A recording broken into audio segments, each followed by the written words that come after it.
हम सब चाहते हैं ना कि अपने अंदर एक शक्ति महसूस हो, अपने जीवन के मालिक हम खुद बने। तो आज हम एक आध्यात्मिक नजरिए से यही समझने की कोशिश करेंगे कि ये जो सेल्फ मास्टरी है, इसका रास्ता आखिर है क्या, और ये रास्ता कैसे जुड़ा है हमारे ही अंदर मौजूद दो रूपों से, एक बालक का और एक मालिक का। और हमारी आज की जो पूरी बातचीत है ना, वो इसी एक सवाल के इर्द गिर्द घूमेगी कि आखिर एक बालक होने और एक मालिक होने में फर्क क्या है। देखिए, ये सिर्फ कोई पोएटिक आइडिया नहीं है, बल्कि ये सेल्फ रियलाइजेशन के सफर के दो बहुत बहुत ही जरूरी पड़ाव हैं।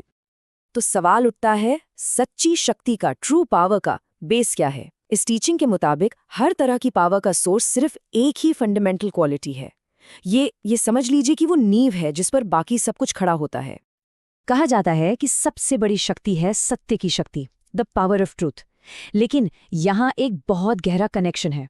सत्य की जो नींव है, उसका फाउंडेशन, वो है संपूर्ण पवित्रता। ये दोनों एक दूसरे से इस तरह जुड़े हैं कि एक के बिना दूसरा टिक ही नहीं सकता, एकदम इनसेपरेबल हैं। अच्छा, तो अब ये संपूर्ण पवित्रता या कंप्लीट प्योरिटी है क्या? इसका मतलब क्या है? देखिए, ये सिर्फ बाहरी एक्शंस की बात नहीं हो रही है। ये एक ऐसी स्टेट है जहां मन में, बातों में, कामों में, ख्यालों में, यहाँ तक कि सपनों में भी इम्प्योरिटी का कोई ट्रेस ना हो। मतलब ये एक ऑल इनकम्पेसिंग स्टेट है।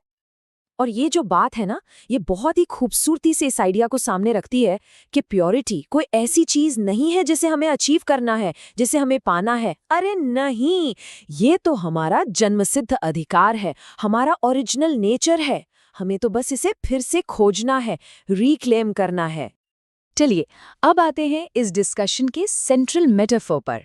ये टीचिंग हमें बताती है कि लाइफ में बैलेंस बनाने के लिए हमें दो जरूरी रोल्स को समझना होगा, बालक का रोल और मालिक का रोल। इन दोनों स्टेट्स का जो फर्क है वो बहुत इंटरेस्टिंग है। एक तरफ है बालक की अवस्था। इसमें क्या है? इसमें है विनम्रता, प्रेम और उस परम शक्ति का, जिसे यहाँ पिता कहा गया है, उसका एक नेचुरल रिमेम्बरेंस, एक सहज याद। और ये स्टेट अक्सर आसान लगती है। और दूसरी तरफ है मालिक की अवस्था। ये है खुद पर अधिकार की स्टेट, अपने मन पर, अपनी आदतों पर हुकूमत करने की। और हाँ, इसके लिए कॉन्शियस एफर्ट यानी सचेत प्रयास की जरूरत पड़ती है। तो अगर मालिक बनना इतना जरूरी है तो फिर रुकावट क्या है? आखिर वो कौन सी चीज़ है जो हमें रोकती है? ये टीचिंग्स एक ही इंटरनल ऑब्स्टिकल, एक ही अंदरूनी बाधा की तरफ इशारा करती हैं, जो हमारे सारे स्ट्रगल की जड़ है। और वो सॉस है हमारा अपना मन। जी हाँ, इस फिलॉसफी के अनुसार सारी प्रॉब्लम्स, सारे ऑब्स्टिकल्स कहीं बाहर से नहीं आते, वो तो मन के अंदर की उथल-पुथल से ही पैदा होते हैं। इसीलिए मन पर मास्टरी हासिल करना सबसे जरूरी स्टेप है। तो फिर मन की सही जगह क्या है? उसे हमारा एम्प्लॉय होना चाहिए, हमारा मास्टर नहीं। वो एक्शन का एक टूल है, अथॉरिटी नहीं। और यहीं पर मन-मनाभव का प्रिंसिपल आता है। ये मन को कंट्रोल करने और उसे सही दिशा में फोकस करने के लिए एक पावरफुल कॉल है। ठीक है, तो प्रॉब्लम तो हमने आइडेंटिफाई कर ली। अब बात करते हैं सॉल्यूशन की। ये डिस्कोर्स हमें अपने मन का मालिक बनने के लिए कुछ बहुत ही प्रैक्टिकल स्टेप्स बताता है। लेकिन इन स्टेप्स को समझने से पहले हमें संस्कार के कॉन्सेप्ट को समझना होगा। संस्कार क्या है? ये हमारी वो गहरी आदतें हैं, हमारे पर्सनालिटी के वो पैटर्न्स हैं जो वक्त के साथ हमारे ही विचारों और कामों से बनते हैं। और यहाँ एक बहुत बड़ी वार्निंग दी गई है। जब हम कहते हैं ना, अरे ये तो मेरा नेचर है या ये तो मेरी आदत है, तो हम अनकॉन्शियसली उस आदत को अपने ऊपर पावर दे देते हैं। हम मालिक की जगह उसके गुलाम बन जाते हैं।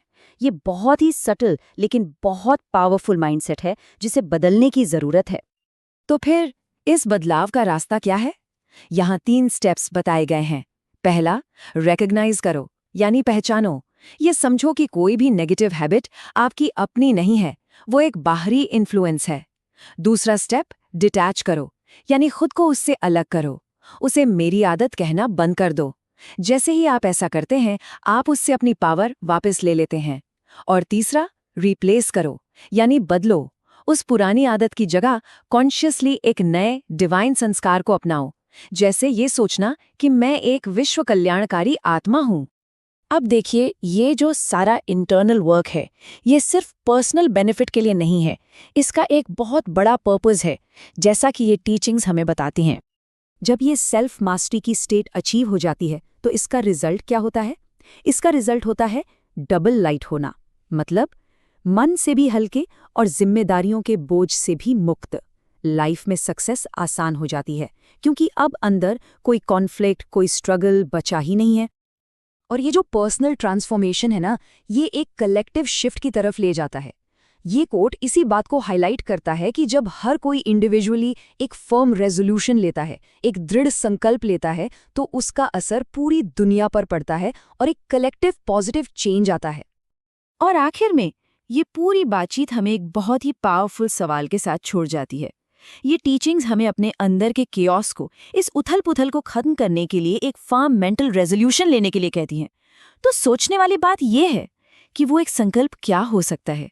ये एक ऐसा पॉइंट है जिस पर हम सबको गहराई से सोचना चाहिए।